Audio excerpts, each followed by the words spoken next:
thrilled to be able to have the opportunity to be able to introduce Richard. I know what he's going to talk about is very kind of close and near and dear to his own philosophy and viewpoint about leadership, which is all about putting people first. So Richard, I'll turn things over to you. Your slides are up. I know we'll be able to advance those if you just give us the cue. And then when you're done, we can shift over to some Q&A for as much time as you can be able to stay with us. Thank you. Thank you, Dana. Appreciate it. And again, I think it's a very nice and warm welcome. I think all of us are supportive of the school and Dean Teslick's sort of vision and the great job that he's been doing here at the School of Management.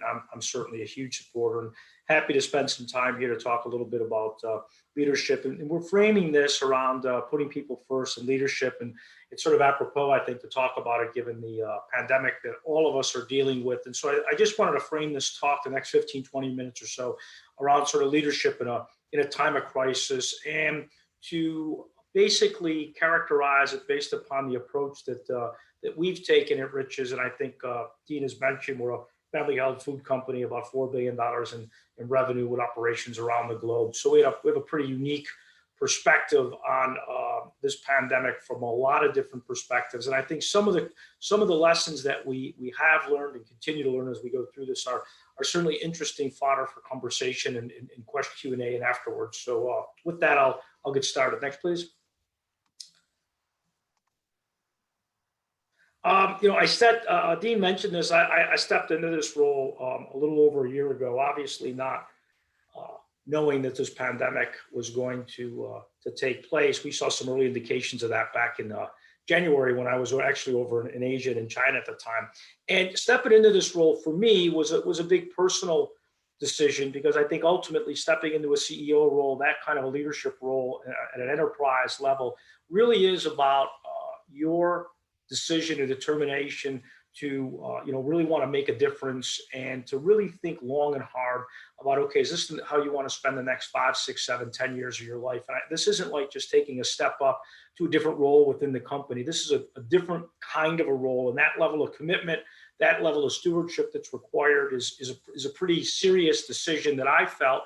I felt the personal responsibility and accountability, not under our ownership, where I've been here for 30 plus years, but also to the folks within the organization that ultimately I was there to serve and to help provide an environment and an opportunity for all of them to grow. So that sense of sitting into that role let me reflect back in the back part of 19 about some of the things that, oops, we're a little ahead. Who's ever controlling that? Yep, right there. A little bit, let me think a little bit about, what did I really want to do? How did I really want to make a difference? And I think anybody stepping into a leadership role, you really need to do some self-reflection and think about what do you want to do to make a real impact? And I framed mine around sort of these 4 commitments that I made, a couple of which are pretty obvious, a couple may not have been, which is ultimately when I would look back at the end of my tenure here, I wanted to make sure that I created more value for this organization over the longer haul and to our shareholders. I wanted to ensure that this company was really a innovation engine, and that we truly had embedded the capability to innovate under each and every circumstance anywhere in the world, as well as anyone in the food industry could possibly do. And ultimately, that's a very, very difficult thing to do, but I felt that was a worthy endeavor, that we were going to build a cadre of leadership that was going to be able to sort of serve this company for a generation beyond when I would decide to step away. And ultimately, and as important as any of the other ones, is that we were going to build an organization that was founded on the values of this company, which is sort of symbolized by our ownership, which is all about this semblance of caring. And the sense basically being, for sure, this is a for-profit organization, but ultimately, we have 12,000 people in our organization in 100 plus countries. We have manufacturing facilities in 45 or in 20 different countries. We have 45 different manufacturing facilities. And those communities, those families, those extended families, it's a big obligation that you sort of bring to bear here when you're leading a company. And you have to be thinking about all of that as we start to sort of step into into the next 5 to 10 years or so. So those were my ambitions. And then next slide, please.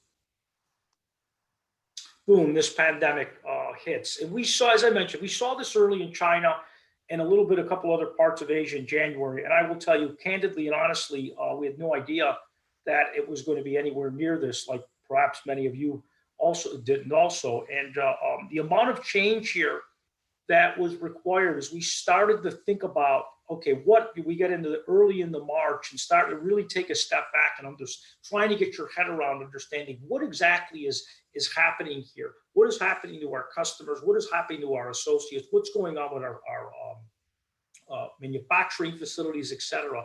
And that ability to be calm and step back when dealing with an enormous amount of uncertainty really was an early challenge for us. Next.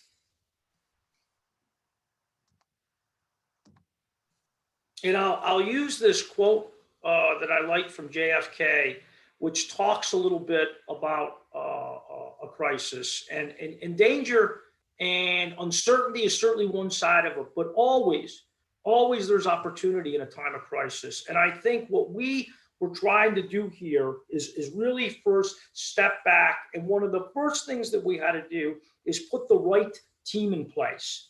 You need to have a clear team with some kind of ownership and responsibility, which is trying to basically define the nature of the problem that we're facing here.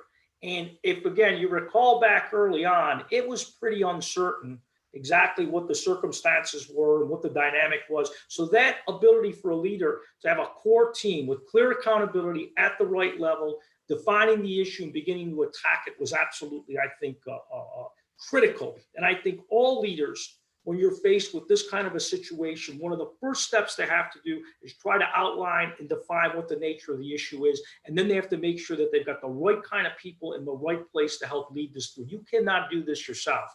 You need strong teamwork and a strong team that helps you to help manage through all of this. Next, please. The first thing after the team was assessed is we took a step back and I said, what's really going to be important here? We had a circumstance that was unlike anything else. Again, this was a health crisis that caused an economic crisis, which caused a business crisis, which caused all kinds of uncertainty. And we knew very, very early on, I mean, by the second week of, we made a decision early on to basically go remote, March 10th, 11th, or 12th or so around the globe. And we knew that was a big decision at the time for us to sort of take that step forward. And we knew that we needed not a bunch of rules, but we needed some clarity related to having some strong guiding principles, sort of a prism through which everybody in the organization was going to understand and that we were going to drive and guide our decision-making. And the first piece of this, and this gets to the whole concept of putting people first, is the protection of our associates, the safety of our people, in particular in our manufacturing facilities. Because remember, at the end of the day, every day, we're going to make products because the world continues. People still were eating, folks still wanted what we had to offer. So we had to ensure that our manufacturing people were safe, and we were doing everything we could do, no matter what the costs were, to ensure their safety. That principle was the primary driver of all of the decision-making that we made to ensure that we had a safe environment for our associates. And if we couldn't do that, then that was something that we didn't talk about number 2, 3, 4, and 5. We needed to focus on that. The second thing we said is, well, our customers are also going through enormous change and amounts of uncertainty. So our ability to ensure that we continue to try to create value and help those customers was really important. In a crisis, you can get very, very internally focused. And I think that sense to be true to also externally, whatever your core value proposition may be. For us, it's a very customer-driven sort of strategy. So that sense of not losing sight of that. Number 3, and this gets to this sense of both a crisis of danger and opportunity. We said, we are going to step back here and we have to work remotely. We're making rules up on the fly, but what we know is we can't bring people into offices to work in the way that we had in the past because of point 1. So how are we going to work remotely? What new ways are we going to innovate? How are we going to develop new products remotely? How are we going to manage? We had a number of acquisitions we were going through at the time, and we actually went through 5 last year doing all of this. How are we going to manage all of that? And it's amazing that with the right kind of technology infrastructure, in trusting and providing some guidance to people, what you're able and what folks were able to come up with. I mean, we basically had sort of a pretty flexible work policy to begin to. We moved our entire, this whole innovative new way of working. It would have taken us 4 or 5 years to get to what took, basically we did in 120 days. It really was amazing. The fourth principle that we laid out is we are going to do nothing in the short term, zero, that is going to pose a potential threat to us over the mid to long term. So some of the fundamental things that you needed to do early on, which I think most organizations did, let's look at all of our costs. Let's put things on certain projects on hold. Let's make sure we understand where the cash is. Let's make sure we understand what the strength of our balance sheet, where our cash flow statements are. Things that normally, we're a strong, healthy company that you wouldn't even think of. We weren't sure, certainly in that first 45 to 60 days, how fast and how quickly this was going to happen. We sell to, on one hand, supermarket chains everywhere around the globe where traffic started to go up. It was great. We also have an enormous B2B business, a lot of food service business, and basically everything was shutting down. So managing all of that, making sure we're doing nothing in the short term. And I think the last principle here was this frequent, transparent, ongoing communication. What are we doing? Why are we doing it? What do we need? And the communication was very, very much two-way communication. This was a key factor in the success that we've been able to have over the course of the past year or so. Next, please. We ended up sort of we set these team up, we set these principles up, we stepped back, and at the end of the day, we really broke this into sort of 3 different buckets. Strategy matters. Clarity of purpose of what you stand for and who you are is absolutely essential when you go through a time of crisis. That isn't the time to start fooling around and changing, your go-to-market approach, especially early on in this. And so we broke it into basically 3 different buckets. We needed to reset the business, and in the first 60 to 75 days, understand what the circumstances are, where the pain points were, et cetera. We needed to have a second phase, which took us to the end of 2020, which was how are we going to reemerge as we're dealing with this crisis, which was evolving by the day and by the hour. And then thirdly, in something that we waited probably until early in the summer, May, early June, to really begin to attack, is we needed to help the organization get galvanized around seeing what could this look like when we're through this. What is it going to be like to sort of reimagine what the future will look like? Because we need to reimagine what we're going to be doing, because we're living in a world that's going to be fundamentally different than the world that we just had, that we were living in 90 days or so. Getting people to understand that things have changed, some things permanently, and getting folks focused on the future and where we need to head, recognizing that they have to change and we can't keep anchoring ourselves in the past because that prevents us from thinking about how we can sort of reimagine the future, was a big, big piece of what we did. Next, please. I think in principle, from a leadership perspective, you go through this time of crisis, I would say this need to be decisive. And decisive means, be decisive about not making a decision, but be decisive. People want clarity. People want to have a sense of what and why. And I think the other difference here is because we were in such a unique situation where it was a health crisis, so it was a very personal kind of set of circumstances for people. All of a sudden, people are home. They have children, they have school issues, you have issues with maybe older parents or other relatives. There's so much uncertainty that ability, but at the same time, we're running a business. So that semblance of being decisive and explaining to folks, hey guys, we're running this business. We have things that we need to accomplish here. But doing so with this sense of empathy, with this clear sense of we need to really be attuned to what folks are going through, and to get managers and leaders throughout the organization to really make sure they're spending time communicating. Because again, remember when this thing started, people weren't working 8 to 5 anymore. People weren't sure what the rules of the road were going to be. And how do we set all these teams meetings up? And can we meet on Saturdays? And what happens if someone wants to meet at 9 o'clock at night? There was all of these kinds of things. And people, while going through all of this, are stuck in their own world related to their own personal life and all of the complexities that this brought, given the sort of nature and circumstance of this being this sort of basically this health crisis. So this sense of balance between decisiveness, business results, but doing so in an empathetic way, in a truly caring way, was really, really important to us. Next, please. I talked earlier about the communication side. I mean, this really was something that was a great principle and success for us. We leveraged the technology. I must have had 15 or 16 different virtual town halls. We did pulse surveys literally once a month across the entire organization around the globe, making sure that we were doing as much listening to our people as we were talking to those folks, and really helped us sort of shape the messaging points, really understand some of the concerns people were having, et cetera. The sense of leveraging the technology on virtual team meetings, on surveys, on leveraging resources. So we went out and we've got a relationship with the Cleveland Clinic, which we brought on board 3 or 4 times to talk to associates about the science and the facts. We were all about, listen, at the end of the day, we need to talk about the facts and the data. The facts and the data. We're not going to speculate. We're not going to pretend that we know and we don't know. So leveraging the Cleveland Clinic was a big and continues to be a big part of our success as it relates to helping the associates around the globe understand what was going on.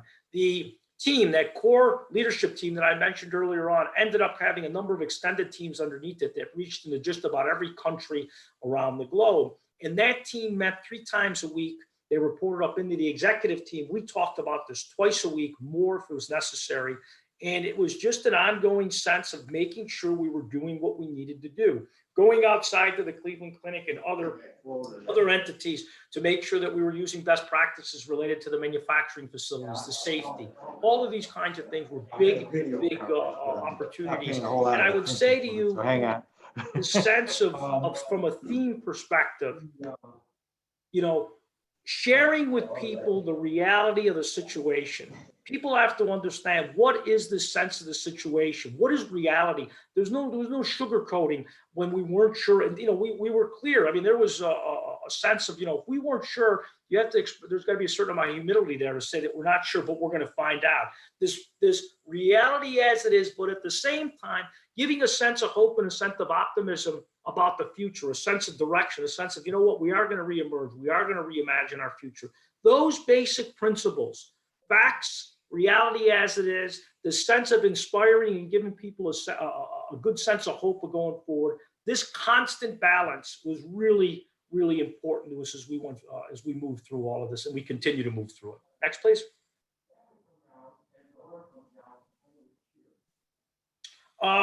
Last couple of quotes here. We have a leadership model, which is up here on the left-hand side, which is every company has a leadership model. This is ours. This is what it works, how it works for us. This leadership model, having a leadership model in this crisis was really, really beneficial to us. And it's, there's a lot of words, but I'll simplify this. As a leader in this company, and you're a leader, if you have anybody who reports to you, you have 3 fundamental things that you need to do, no matter what the country is, no matter what sort of circumstances you're facing, no matter what. You need to make sure that you've got the right team in place to help you face whatever the circumstances are going forward. You need to ensure that that team has a sense of clarity and purpose and are aligned on what are you trying to accomplish, what are the priorities overall, how do they all work together, et cetera. How do you support them in being successful? And then lastly, from a leadership perspective, we use the term creating powerful experiences. Think of it this way, you want people to be at their very best, and to be at their very best, they need to have an environment where they think that they can, where they count and where they care, an environment where they think that they really, what they do is meaningful. Again, very simple to say, actually very difficult to do. But these 3 leadership principles were things that we could go back and time again during this crisis to talk to the organization about. And it was really important for us as we went through all of this. And I think some of the comments on the bottom, this leading with humility, which is this transparency about, you don't know everything. So admit that. Talking to our folks, I mean, as we were going through this, and as we continue to go through this pandemic, every day brings more new information. So this sense of, as an example, this whole pursuit of lifelong learning, of saying, you know what, I can always learn something more. I can always do something where I can get a different perspective or a different point of view to contribute, is really sort of embedded in what we expect from a leadership perspective. Next, please. And again, I think I'll close with just, if you're not quoting Kennedy, why not Churchill? And I think at the end, this comment here about we make a living by what we get, but the sense of a life by what we give goes back to this sense of caring. And, we're going through this crisis, making sure that people really understood that there was business needed to be run, but at the same time, we were going to do everything we can do to support all of them as they were going through a pretty difficult time. And that ultimately, that sense of us giving back to them, being supportive of folks when they really needed it, is ultimately not only the right thing to do, but will pay dividends for us as we go forward. And from a leadership perspective, having those, that balance, this goes back to almost the business side and the empathy side, has really been important. So with that, I will sort of stop and answer any questions anybody may have about this. Go from there. Thank you. Hey, thank you, Richard. That was outstanding. Terrific. So we'll do the virtual applause, but I'll give you some real applause also. It's kind of harder to do over video, but yeah, it's there. So I'll invite everyone. We keep this series to kind of a half hour, but I know that you had mentioned that you're willing to be able to stay on for a few minutes for some Q&A, and sure. I'm confident people will have some questions. And again, folks, you can either take yourself off of mute or you can put a question into the chat, either way, however you're most comfortable. Maybe as people are kind of thinking about that, this is more a kind of an observation, and maybe you want to kind of comment further on it.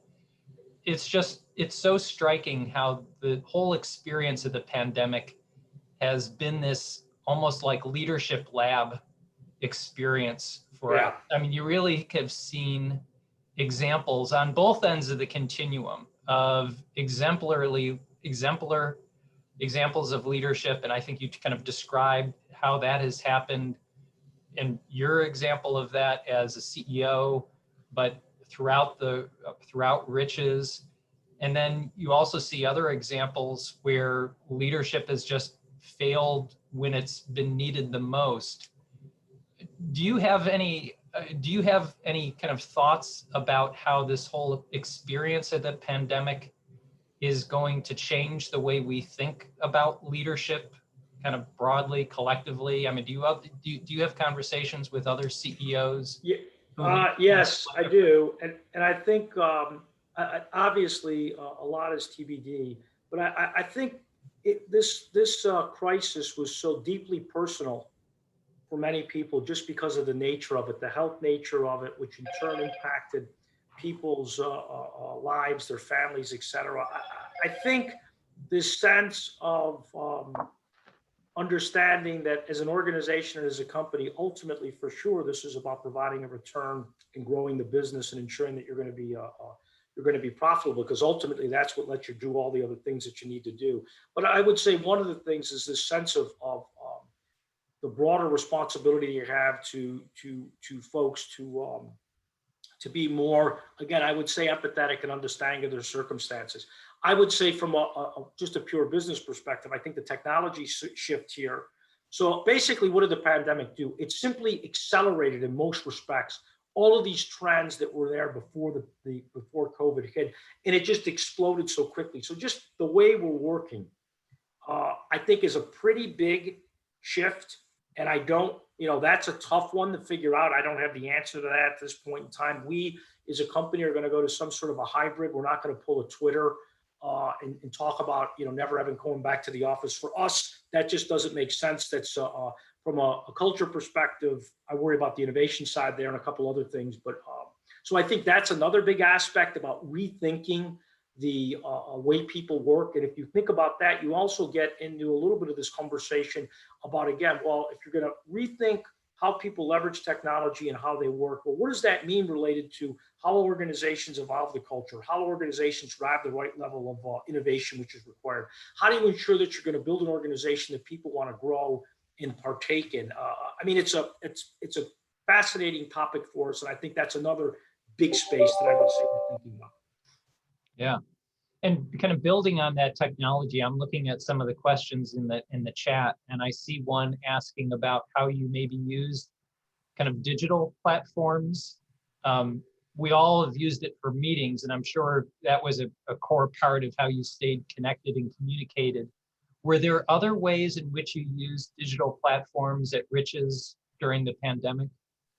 Oh my, yeah. I mean, so think about, we're a food company. So just as an example, we have research and development people and engineering people going to the manufacturing facilities all the time to develop products, test products, et cetera. You have customers coming in, you have governmental agencies coming in. You couldn't do any of that. So, I mean, think about that. So we started to experiment with some HoloLens technologies where people would basically use something, basically think of it as like a hat, and you're sort of working in a plant, but you're talking to someone that's at a totally different facility. I mean, that's one of the things that we've done. We're partners with Microsoft and SAP, and so we really leaned into our technology partners to help us understand what is best in class looking like, what are other organizations doing, are there things that we can do now, given the fact that you can't travel, that we can't talk to our customers, et cetera, that we can that you could share with us and help us use. So there was a multitude of different examples of that. We found customers, so the food business, so their brands and names, all of you would know, we're pretty much in the same boat. So any organization that could leverage digital technologies and tools to help them solve their problems, everything from I have a supply chain problem because the entire supply chain got blown up, to I'm not sure how I'm supposed to merchandise these things because people want secure packaging for everything. So can you solve that issue for them? I mean, it just was it was pretty much every aspect of our business. We leveraged different kinds of digital technologies, and it really is something. I'm glad we made the investments beforehand, and we're sort of really doubling down on all of that right now. Yeah, great. So again, another question I see in the chat. So of course there has been the public health crisis piece, but as we've also been going through this in the wake of the tragic death of George Floyd and the other incidents around police brutality, et cetera, has just brought this kind of awakening and shared conversation around the Black Lives Matter movement, et cetera, and racial justice. How was that a conversation at Riches, and how, from a leadership standpoint, did you and your team kind of address and incorporate that into everything else that you've been doing during the last year, 10 months? This goes back a little bit to the question you asked before about, sort of, I would say almost the evolving role of CEOs to sort of comment and talk about in areas that normally in the past they may not have engaged in. And I think we felt, and there's two significant issues I would say over the course of the past year. Ultimately, in one way, shape, or another, the pandemic was part of all of this. One of which is the George Floyd incident, and then obviously the last one was the January 6th incident at the Capitol. And in both cases, I made a decision that it was important to sort of be pretty explicit on both ends. We have a set of values as a company that are pretty clear as to who we are and what we stand for, and diversity, equity, and inclusion were part of that. And I think we taught, and we're a global organization and a company that is open to the ideas and wants to have people engaged of all races, creeds, cultures, religions around the globe. And that's who we've been and what we stood for. Having said all of that, I said, my comment was when that came out over the summers, that like all organizations, we can do better, and we can do a better job. And so we took a step back and really looked at ourselves in the mirror and said, yeah, there's a lot of great things that we've done, but we've got to take a different step forward here. So we had diversity, equity, and inclusion councils. We basically ramped the sponsorship of that up. Took us a step forward and said, listen, before we rush into things, let's go out and talk to our associates. Let's sort of listen, learn, and then act. And that's sort of the steps that we have taken since that has happened. And it's an executive team topic of conversation. It's a regular part of our agenda. We've set some different goals and objectives for us, because ultimately, in the case of this, what we talked about were people of color and Black people in particular in the U.S. here, that we need to do a better job of providing, of getting people on board, hiring people here, amongst other areas. And it's a serious commitment, and it's one that we'll continue to build upon. Related to the incident on January 6th, I think what we talked about there is, again, it's a function of our values, in the sense of, violence in any way, shape, or form is simply unacceptable as a way to affect change. And we felt that as a U.S.-based corporation, I mean, I can't tell you how many of the people around the globe were sort of stunned when this took place. And I think that we talked about that. And what I basically said is, at the end, the good part of all of this is the process worked and it went through. It happened. There was a transition of power, not peacefully, but there was a transition of power. So the processes, the systems, and the institutions held firm. And having said that, at the end, people have to be responsible for what they say. People have to be responsible at the end for telling the truth, and the facts are the facts. So we had a big discussion around that. So in both of those cases, we felt as a company, and I think as a CEO, that it was important to speak out. And I would say that our associates around the globe were overwhelmingly supportive of the fact that we were open about it. We talked about it. We didn't sort of mince words. Again, we're not neither one of those were political statements per se. That's not what we do. People have different opinions and perspectives and points of view, and you have to be respectful of all that. But violence and sort of the things that we were seeing, overt racism, are just simply inconsistent with our values, and we need to take steps forward and to just simply stay in a place where we're clear about what we stand for. What I'm hearing you say is values can be vacuous if you don't stand up for them and meaningless. Yeah. That's right. Yeah. People see that and they say, okay, what happened? And that's right. So you have a set of values. You have to live those values. They have to be real. Mm-hmm. Yeah, right. So I see another question in the chat. In your presentation, you talked about reset, reemerge, and reimagine. And it sounded like how you approached those from a leadership standpoint was in different phases. Right. Was one of those particularly challenging? And what, if so, what made it particularly challenging? They all had their unique challenges. I would say the challenge with the reset was to get people sort of calm down in the first 60 days and try to understand, okay, what's actually happening with our customers, with our business, so getting people to just step back for a second and say, okay, let's get as much information and data as we possibly can. That was one facet of that reset. The other facet of the reset was getting that sort of team set up that was going to deal with making sure that we've got the safety side, the value for customers, the entire sort of new way of doing business.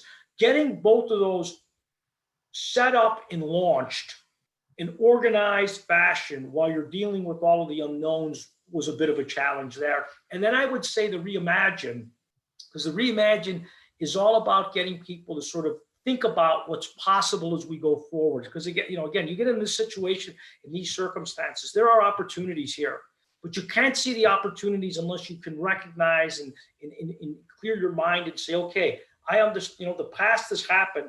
What do we think about going forward? What is required? What does the new world start to look like? And partly that gives people a chance to sort of really think about what they're seeing and how can we affect change in a positive and meaningful way? What do we need to do differently? So, you can't travel anywhere.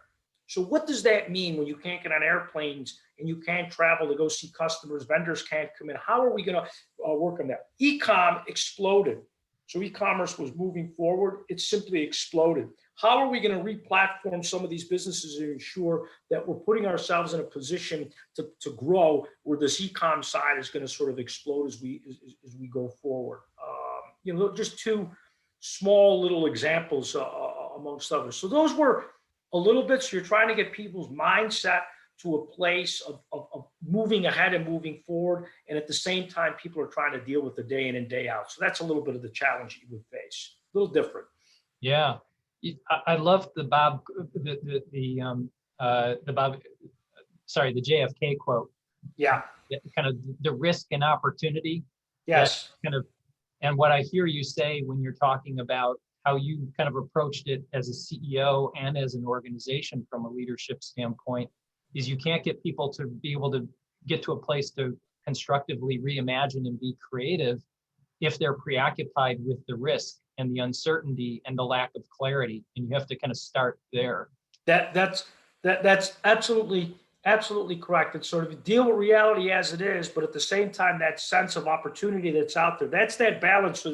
So part of your responsibility in these virtual town halls, and there was a multitude of other ways that I was communicating and talking to people, and helping your executive team, their teams below, all sort of singing off the same sheet of music, so to speak, to talk about, we have our circumstances which are challenging, but guys, this is a really great opportunity for us to reimagine what's possible as we go forward here. And it's something that you want to ensure that, because you don't want a bunker mentality. You want people, because one of the risks is you get a little bit of a bunker mentality. The other risk is people starting to hope and think that everything's going to return back to normal pretty quickly.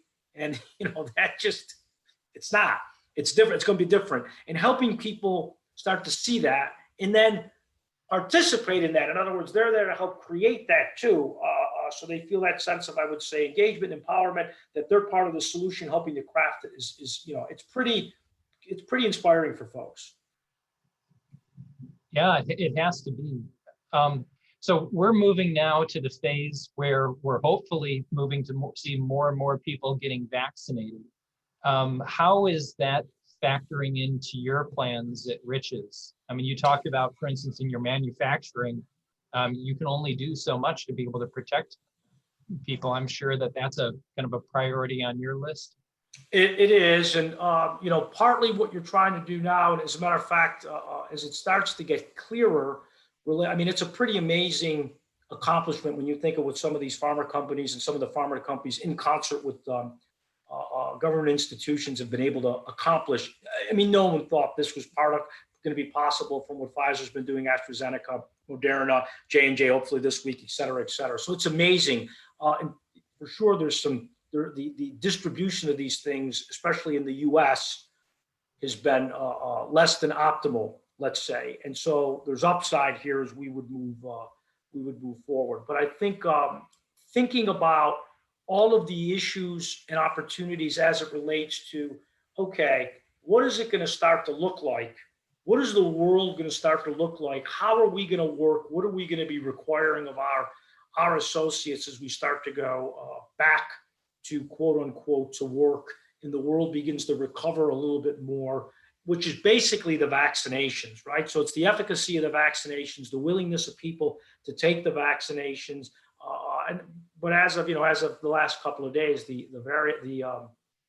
some of the different sort of variables that they've had off of this have now caused even more of a concern and a problem. But I guess my point would be is that right now we're putting plans together. I mean, so from an organizational standpoint, we'll go back to some sort of a hybrid. We will not require people to get vaccinations. We certainly will strongly recommend that and offer different incentives for people to get that. Some countries, China as an example, all of our team in China have already been vaccinated because it's mandated by the government, and that's what they need to do.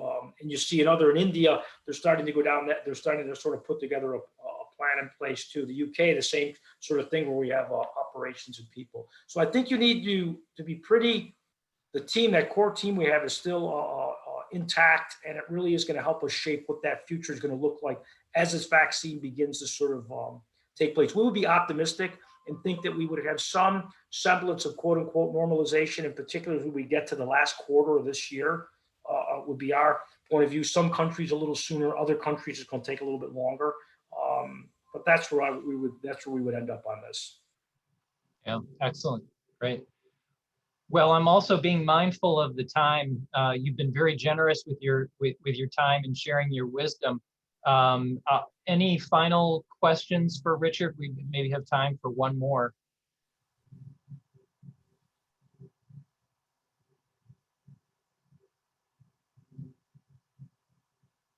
Here's one that's come up on the chat. So, related to the reset phase, how do you advise individuals or industries that believe in holding on to the past is more advantageous than reimagining a new future? Is there any lessons learned that you took from the experience at Riches that you had about how to be able to help people rethink and be able to kind of get to that reimagine phase? I mean, yes, I would say you have to have conversations with people. You're not telling people. I think it's about conversations with people, but it is going back to the facts and the data and trying to provide people with examples of, what is happening, why is it going to be different, what is it, and then that sense again as well. Let's talk about what that opportunity may provide. People don't like change, right? I mean, good change, bad change. People will resist change all the time. And I think acknowledging and understanding that, but then at the same time helping people by presenting them with sort of a sense of this is what we're doing, this is where we are, this is why it's really important, and getting them to be engaged in that process and doing it a multitude of times, because it takes certainly more than 1, 2, 3, 4, 5 conversations to do that. And we would always look for different people in the organization who are going to be more catalysts for change, who are influential in their part of the organization. We would target those folks too, to really make sure that they may have greater influence with 4, 5, 6, 8, 10 people around them. So there's a multitude of different methodologies and tools that you can use. But ultimately, people have to sort of, in leadership has to be at the forefront, because everyone at the end focuses not just on the words, but on the behaviors. What do they actually see that leadership is doing? So leadership has to sort of, the infamous walk the talk, especially in times like this. Yeah, very well said. Well, thank you, Richard. This has been excellent. Again, really appreciate you sharing your insights and your kind of wisdom and perspective. And I think that the whole experience that you've led Riches through is just kind of a wonderful window of the power of leadership and what can be accomplished. So I appreciate you being able to share this with us. And thanks to everyone also who's been participating. Great set of questions. Next week, we have John Scannell. So we'll kind of continue in the CEO theme in the 52 weeks of leadership. So invite people to tune in, same channel, same time next week. And thank you again, Richard. Thanks everyone for joining in, and have a great rest of the week. Thank you very much. Great. Bye. Bye-bye.